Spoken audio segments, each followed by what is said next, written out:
Bien, buenos días a todos. Un saludo especial a la delegación de Chile por esta visita y este intercambio que tienen para connotar. Me presento, mi nombre es Jesús Molina, docente de carrera, investigador con estudios en historia, estudios en relaciones internacionales, una maestría también en subjetividad y cultura. Actualmente estoy terminando mis estudios doctorales. Vengo orientando una cátedra hace tal vez ya casi 20 años de temática pública, y en los cuales trabajo el tema de corrupción, que es digamos el tema que quiero compartir desde el día de hoy. Precisamente hablar de corrupción, de estrategias anticorrupción, pero digamos que la tesis inicial es que para poder combatir la corrupción hay que entender primero el contexto. Entonces, para hacer esto, yo organizaré esta conversación, esta charla en 4 partes. Primero, quiero proponer una ligera introducción inicial. Segundo, plantear el concepto de corrupción, la importancia que tiene, digamos, llegar a definir qué es, porque a partir de ella, de alguna forma, se podrá hacer claro qué es lo que se pretende corregir, qué es lo que se pretende combatir. Y después de esto, 3 elementos más, puntos más, que son: uno, unas condiciones o factores estructurales que condicionan lo que es la corrupción en Colombia, que digamos es condición necesaria, más no suficiente, como lo plantean algunos análisis teóricos. Y después de esto, de las condiciones, mirar los casos para finalmente llegar a mostrar cuáles podrían ser esas políticas anticorrupción o qué se ha hecho en materia de anticorrupción en Colombia. Empezando con la introducción, lo primero que hay que mencionar es la importancia que ha cobrado el tema, no solamente a nivel nacional, sino a nivel mundial y a nivel de Latinoamérica. En el caso de la región, pues he sabido que estamos en esta conversación, los continuos escándalos que últimamente se han visto, que han llevado hasta la remoción de presidentes, incluso hechos trágicos como lo que pasó con el presidente de Perú, Alan García. Entonces, tenemos un caso paradigmático: Perú, investigado varios presidentes, promovido un presidente por el caso Odebrecht. Igual Perú, Dilma Rousseff no pudo terminar su periodo, el mismo Lula Silva. El caso de Panamá, investigado los presidentes, recuerdo Martinelli,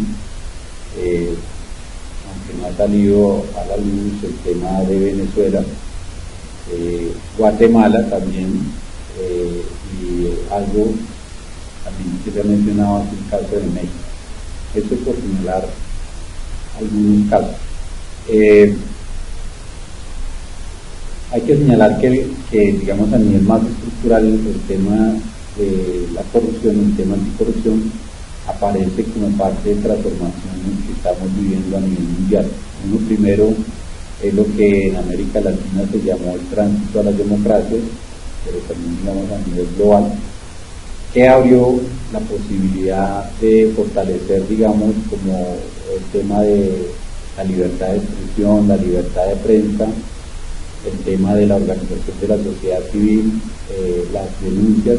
Digamos que esos regímenes autoritarios, muchas veces soportados también en estructuras militares, abrieron paso a la posibilidad de una mayor expresión, información y comunicación.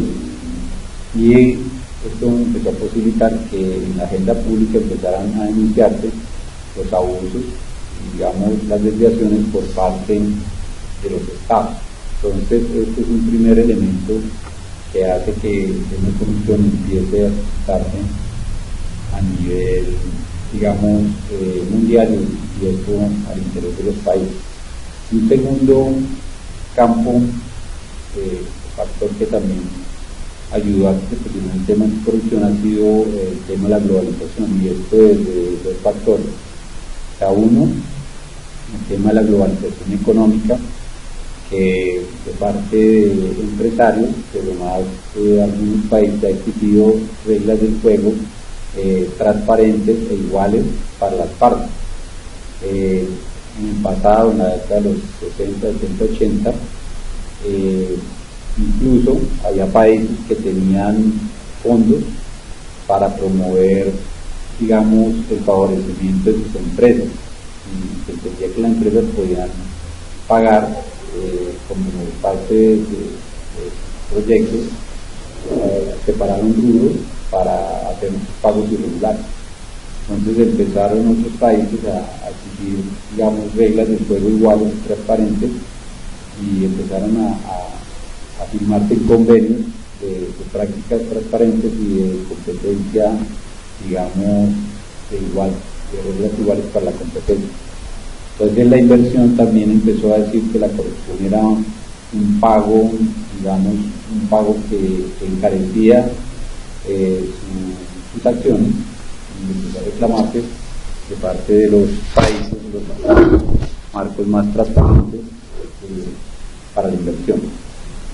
Pero en la lógica de la globalización también apareció otro tema importante, y es que mucho de la información empezó a compartirse a nivel internacional, y digamos que fue empezándose a generar unas agendas, digamos, a nivel noticioso en relación con este tema. Pero también empezó a ver que muchos de los canales públicos pasaron a manos privadas, y esto le dio de alguna forma cierta libertad para que, digamos, la censura o esa autocensura que se instauraba a nivel de los canales públicos empezara a ser resquebrajada. Ya aparece como un tema fuertemente noticioso el tema de la corrupción, y no podría decir que esto ha pasado en las últimas décadas. Un tercer elemento que va apareciendo ligado incluso a los dos anteriores es el fortalecimiento de la sociedad civil, de grupos de la sociedad o grupos, digamos, independientes del Estado, independientes del medio privado, que han puesto, digamos, sus ojos o la lupa en relación con el manejo de los recursos públicos. La mejor expresión de esto es Transparencia Internacional, que es una asociación, un grupo que surge de una iniciativa, digamos, de ciudadanos, de actores no políticos, no gubernamentales, para tratar de controlar este tema. Hay un libro que recomiendo acá de Peter Eigen, que es el fundador de Transparencia Internacional, que precisamente cuenta esto, cómo empezó a gestar. Entonces, esta agenda, digamos, surge, y hay un cuarto factor que es importante mencionar, y es también todo este proceso de privatización que empieza a surgir a nivel internacional. Y en ese proceso privatizador, busca de que el Estado vendiera sus activos, de que se le diera mayor papel al sector privado, empieza a moverse la agenda anticorrupción como una forma de legitimar la acción de los privados y de legitimar la acción del Estado. Y digamos que en esa legitimación, uno de los caminos es mostrar precisamente los desvíos, los abusos de poder, y asociar poder público, Estado, con corrupción, ¿sí?, o, digamos, ineficiencia, sector privado con eficiencia y con logro de resultados. Entonces, este otro cuarto factor, digamos, que da cuenta de estos lugares o estos procesos, estas dinámicas por las cuales el tema anticorrupción ha ganado tanta fuerza a nivel internacional y, digamos, también al interior de los países en las últimas décadas. En el caso colombiano, también un poco para ubicar cuál es como la extensión y la intensidad de la corrupción en Colombia.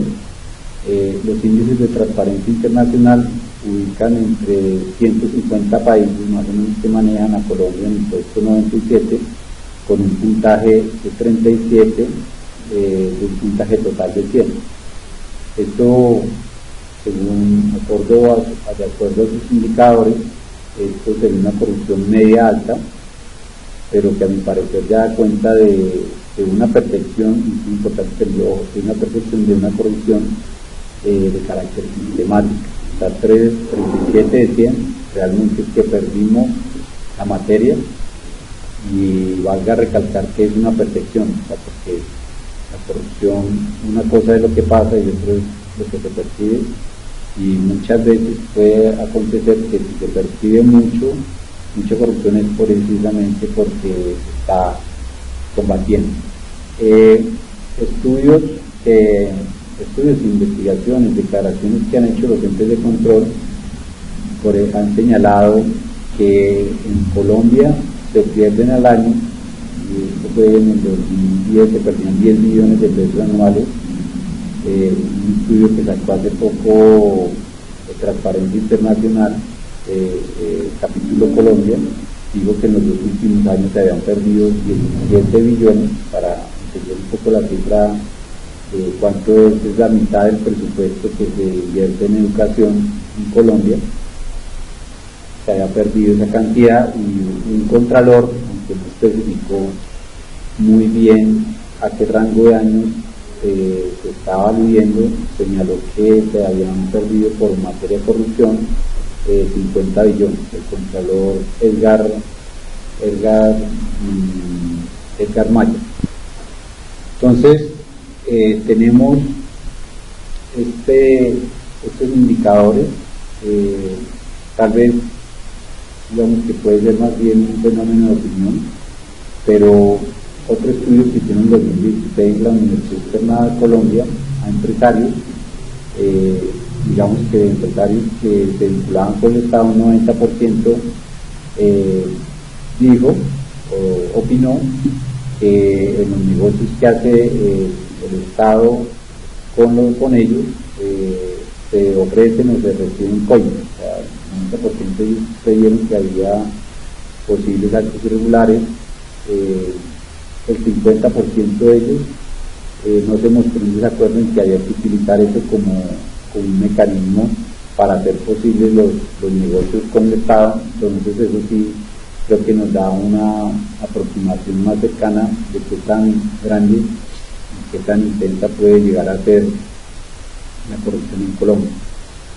Ha sido tal, digamos, la percepción o incluso el fenómeno por los continuos escándalos que van surgiendo en los medios de comunicación, que en Colombia el año pasado se hizo por iniciativa ciudadana, otra vez articulándolo con su profesional fortalecimiento de la sociedad civil, una propuesta de una consulta anticorrupción, o sea, una especie de consulta obligante de haberse aprobado por parte de los electores, de parte de los ciudadanos, que hubiera sido norma obligatoria para el gobierno y para los congresistas, donde su consigna o su norte era precisamente la anticorrupción, y que preguntaba cosas o proponía cosas como bajarle el salario a los congresistas, hacer que los congresistas hicieran rendición de cuentas, que no pudieran tener los corruptos casa por cárcel, y que hubiera, por ejemplo, pliegos tipos, o sea, para las contrataciones, que todas las instancias nacionales, departamental y local utilizaran los mismos para que no hicieran lo que se ha llamado en el mundo, digamos, de la corrupción, los pliegos ASA, los contratos hechos a la medida, pliegos, licitaciones hechos a la medida de determinado contratista. Entonces, esta consulta se hizo, se movilizó, finalmente los sectores políticos partidistas electorales guardaron un silencio fuerte frente al tema, incluso algunos de ellos cercanos al presidente, el partido del presidente, estuvieron en contra de esta consulta, La consulta logró sacar 12.6 millones, faltándole 500.000 para que fuera aprobada.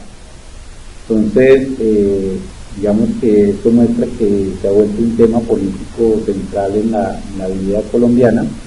Después de la consulta se comprometió el presidente a impulsarla, los partidos políticos por el gran número de votos obtenidos, pero realmente la agenda terminó congelada y, digamos, con reproches o reclamos o demandas de parte de quienes organizan la consulta, que el gobierno lo que ha hecho ha sido congelar y trabar el proceso de aprobación y faltar a su palabra.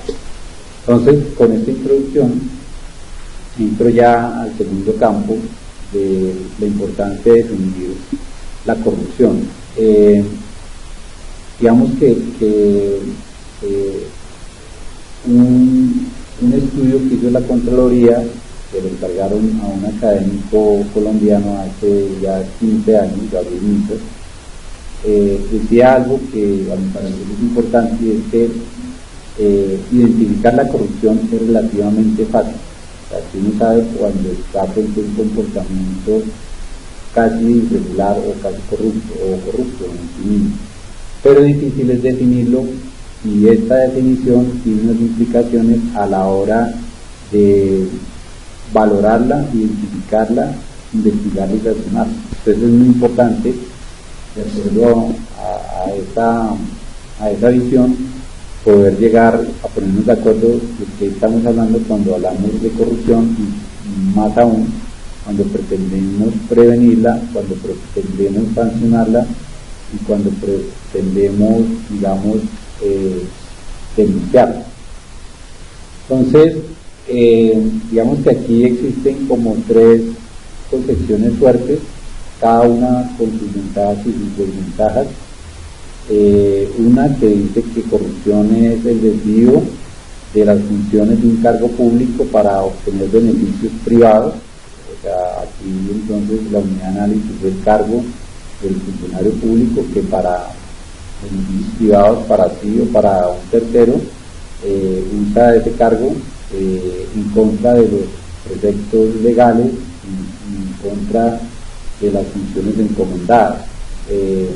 Tiene la ventaja que permite investigarlo, o sea, se sabe quién es el funcionario, se da cuál es el cargo, aunque tiene la desventaja, y es que hace ver esto como un problema, primero, solamente el sector público, y segundo, como si fuera un problema aislado de un funcionario que pretende apropiarse de los recursos, cuando lo que muestran muchas investigaciones es que la corrupción opera en redes, y muchas veces en redes extensas, de gobernantes, funcionarios, contratistas, entre otros.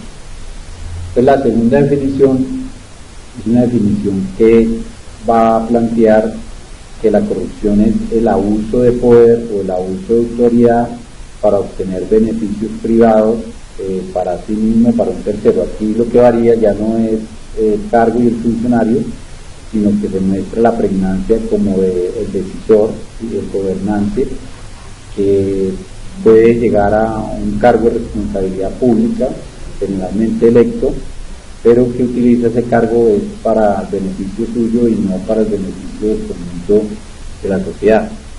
Tiene la ventaja que ya no solamente pone la corrupción como un problema de funcionarios, sino que también un problema de las altas dirigencias, pero tiene el problema de que definir qué es el poder y qué es el abuso del poder también, digamos, se configura en algo difícil. Una tercera definición es aquella que dice que la corrupción es ir o violar el interés público por conseguir los intereses privados, y digamos que violar el interés público por los intereses privados en un marco previamente establecido para tratar a uno y a otro.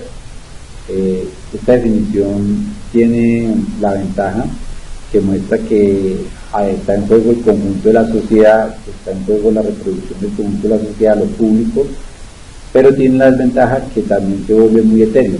¿Qué es el interés público? ¿Quién lo cuida? ¿Quién lo define? ¿Sí? Y también, de alguna forma, que muestra como si privado fuera algo en sí casi ilegítimo.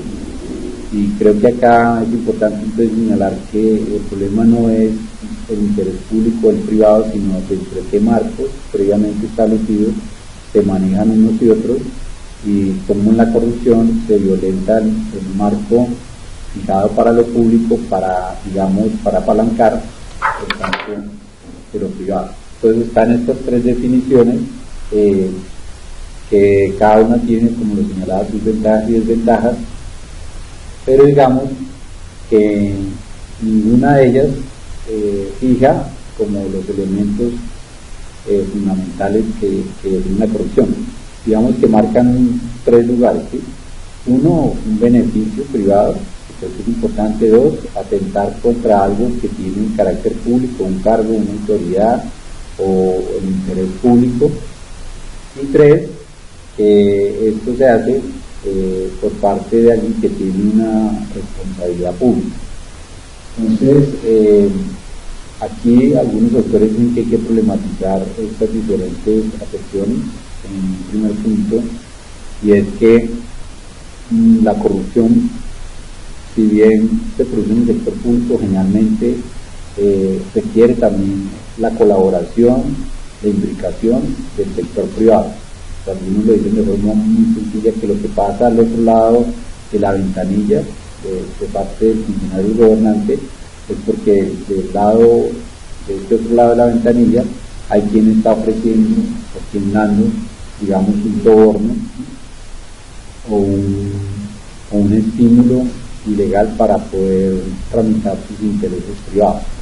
Entonces esto es importante. Lo segundo, digamos, otra crítica es que dicen que la corrupción, digamos, no todo lo corrupto es ilegal, ni todo lo ilegal es corrupto. O sea, me explico, porque siempre, por ejemplo, en la del cargo público, en la definición de cargo público, incluso un poco en la de abuso de autoridad, se asocia que lo corrupto es aquello que va contra la ley. Y se muestra que hay casos donde, digamos, se hace una ley para poder tramitar intereses ilegítimos. Eso lo van a llamar la captura del Estado, ¿sí? Pero este es un caso, y un poco para ilustrarlo, se dio aquí en Colombia un caso donde los hijos del presidente, gracias a actuaciones de funcionarios del nivel nacional y otros locales asociados con los nacionales, tuvieron la posibilidad de, en menos de 2 años, un lote que valía 23 millones, llegar a valer 23 millones. Y digamos que un defensor de todo este proceso dijo que la única ética que debe existir en el Estado es la legalidad, y que ahí no había pasado nada irregular. Cuando se revisa el caso, hubo muchas actuaciones de dichos funcionarios para que los hijos del presidente precisamente tuvieran la posibilidad de que por cambio de norma, de la normatividad, unos terrenos se valorizaran más de 1000 veces, como lo venía mencionando. Entonces, esa es una segunda consideración para estas definiciones que estamos mencionando. Lo tercero es que en esas definiciones también queda como un cierto supuesto, y es que la corrupción es robarse los recursos públicos, es sustraerles finalmente el dinero. Pero es importante decir que la corrupción también se da a nivel de los fines del Estado, o sea, no cumplir los fines constitucionales, por ejemplo, de la inclusión, ¿sí?, de la equidad, ¿sí?, de la inversión prioritaria en sectores vulnerables, de desviar, digamos, recursos o capacidades del Estado para no cumplir lo que por constitución digamos, le está impuesto, pues también es corrupción. Un caso que tengo para mencionar frente a esto fue el uso de una institución que era la seguridad, ¿sí?, el Departamento Administrativo de Seguridad, para perseguir opositores políticos de ese mismo presidente que les vengo comentando. O sea, se volvió casi que una policía secreta que, como alguna de sus víctimas, era una policía política que no solamente los vigilaba, sino que también hacía, digamos, falsos expedientes para poder encarcelarlos o desprestigiarlos. Entonces, este otro elemento es también importante tener en cuenta, que corrupción no es solamente robar los recursos, sino también, digamos, no cumplir los fines de las instituciones, ¿sí? Y una cuarta consideración es que la corrupción no siempre, digamos, afecta o se hace a partir de los recursos del Estado. También hay una corrupción que afecta al conjunto de la sociedad. Un caso simple, por ejemplo, son los sobreprecios de, por ejemplo, los servicios públicos, que no los paga el Estado, los paga el ciudadano, ¿sí? O, por ejemplo, carteles que salían para fijar los precios, digamos, de un producto de la canasta familiar como el arroz, y lo suben y terminan pagando ese sobreprecio de los ciudadanos. Entonces, no siempre la corrupción se hace a costa del Estado, aunque sí afecte al conjunto del público ciudadano. Entonces, estas apreciaciones también permiten ver que el concepto de la corrupción es un concepto que es bastante complejo y que se complejiza aún más con otras aproximaciones, enfoques que han hecho sobre la misma. Entonces, algunos autores dicen la corrupción hay que juzgarla por lo que la gente piense de ella, por lo que la gente juzgue que si es corrupto o no es corrupto. Entonces, un autor va a mirar que debe hablarse de corrupción blanca, gris y negra. La blanca es aquella que no rechazan ni las élites ni la población, o sea, es admisible. La gris, que rechazan, digamos, la población, pero las élites no, o viceversa. Y la negra, la que rechazan élites o población. Un caso que, digamos, aquí en Colombia es esa corrupción blanca o gris, es la de los policías de tránsito. O sea, todo el mundo más o menos tiene como un supuesto que cuando paran un carro por una infracción, o el policía va a pedir, o el conductor va a ofrecer, o la misma población va a decir, y va a llegar a preguntar cómo arreglar. Y eso es como el decir para decir, está de alguna forma admitido por la sociedad que exista ese tipo de corrupción. Otros autores van a decir que la corrupción hay que verla, digamos, también por sus alcances y por sus efectos, digamos, intensidad de sus alcances y efectos. Entonces van a hablar de corrupción esporádica, de corrupción sistémica, corrupción institucional, una que pasa de vez en cuando y de forma aislada, otra que ya se da de forma generalizada, se puede dar de forma organizada o desorganizada, y una institucional es cuando ya la misma institución lo que hace es solamente apalancar, digamos, intereses indebidos, intereses ilegítimos. Esto complica un poco más, digamos, como el mapa que estamos tratando de, la comprensión que estamos tratando de hacer de cómo entender o qué definir por corrupción. Un autor, digamos, una corriente que viene hace algunas décadas, hablan de la captura del Estado y la cooptación, digamos, por dentro del Estado, para decir, y esto es muy interesante porque dicen, mire, ya el criterio de que lo corrupto es ilegal no opera, porque muchas veces las reglas del juego, las normas, las regulaciones, digamos, como esas reglas de lo que sería el Estado, pues ya mismas son capturadas. O sea, hay grupos digamos, que pagan incentivos para que quienes son encargados de hacerla, los congresistas, digamos, hagan reglas a favor de ellos para apalancar intereses indebidos o ilegítimos, pero que ya queden con el viso de legalidad y con el viso de legitimidad. Entonces, ahí vamos a mostrar que la corrupción no es ilegal, sino mucho lo legal, donde un Estado capturado puede ser corrupto. Entonces, con estos elementos ya queda uno con la pregunta, bueno, entonces, ¿cómo definir la corrupción? Algún autor, Jorge Malén, ha señalado que la corrupción se puede definir a partir de 5 elementos.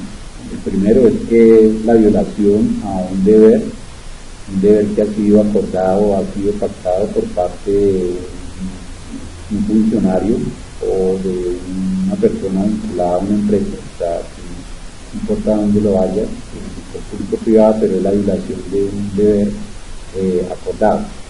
Lo segundo es que hay un beneficio extraposicional, es decir, un beneficio de más o un beneficio que va más allá de lo acordado, lo pactado entre dicho funcionario, gobernante o directivo o la institución.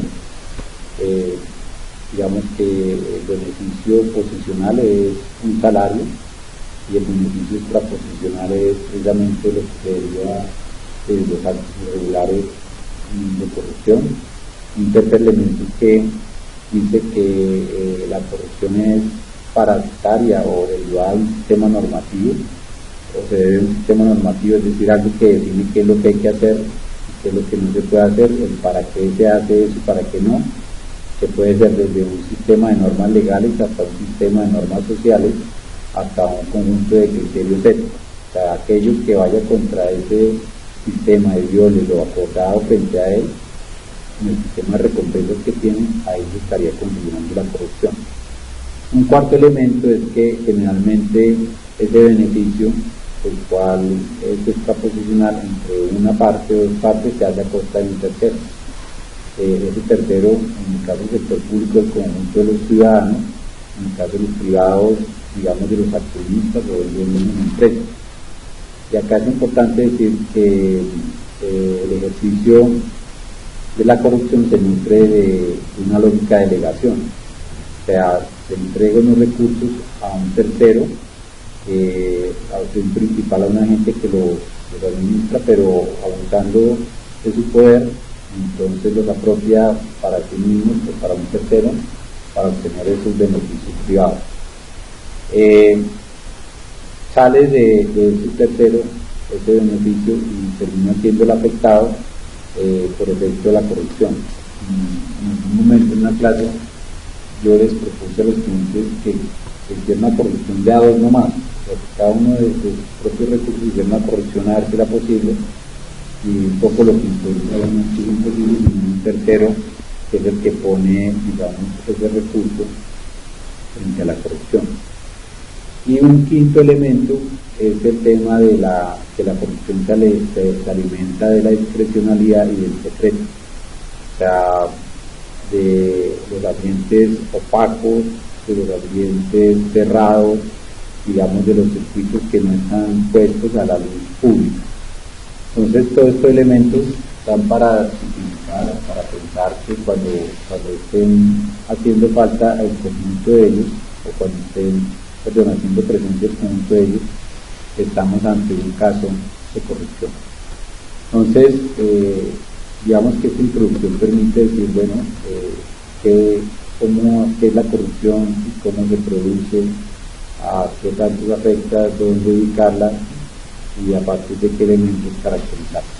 Entonces, cerramos esta primera parte del video y ya pasamos a una segunda, que son este conjunto de condiciones estructurales que, digamos, que existen en Colombia y que han empujado o han facilitado como caldo de cultivo a la generalización y a esos indicadores, digamos, de corrupción que ya hemos compartido.